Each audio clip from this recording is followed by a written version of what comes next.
சரி, ரன்விகா சாப்பிட்ற மாதிரி ஒரு சூப்பரான ஆரஞ்சு ஜெல்லி எப்படி செய்யறதுன்னு பார்க்கலாமா? வாங்க. அதுக்கு கடல் பாசியை 10 நிமிஷம் இந்த மாதிரி நார்மல் தண்ணியில் ஊற வச்சுட்டு புளிஞ்சிட்டு ஒரு 3 தடவை கழுவி எடுத்துக்கோங்க. அடுத்ததாக ஒரு பாத்திரத்தில் 1 டம்ளர் தண்ணி ஊற்றி கொதிக்க வச்சிடலாம். கொதிக்கிற டைமில் கடல் பாசி சேர்த்துட்டு 3 ஸ்பூன் சர்க்கரை சேர்த்துடலாம். நல்லா மிக்ஸ் ஆகி எல்லாமே நல்லா கரைஞ்சி வரணும். இந்த மாதிரி கரைஞ்சிட்ட பிறகு அடுப்பை ஆஃப் பண்ணிவிட்டு இதை அப்படியே அரைச்சிடலாம். அடுத்தது ஆரஞ்சை இந்த மாதிரி கட் பண்ணி எடுத்துக்கிறேன். 3 ஆரஞ்சு எடுத்துருக்கேன்.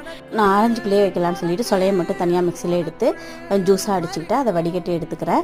அடுத்ததாக ஆற வச்சுருக்கேன் கடல் பாசி கூட இப்போ ஜூஸை சேர்த்துட்டு நல்லா மிக்ஸ் பண்ணிவிட்டு இது மாதிரி ஆரஞ்சு பவுலில் வைக்கலாம். உங்களுக்கு எந்த மாதிரி வேணுமோ அந்த மாதிரி பவுலில் கூட ஊற்றி வச்சுக்கலாம்.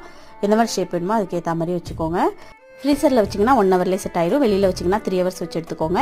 அவ்வளோதான், சூப்பராக ஆரஞ்சு ஜெல்லி ரெடி ஆகிடுச்சு. கண்டிப்பாக ட்ரை பண்ணுங்கள். செஞ்சு பார்த்துட்டு எப்படி இருந்தால் கமெண்ட்டில் ஃபீட்பேக் சொல்லுங்கள். தேங்க்யூ.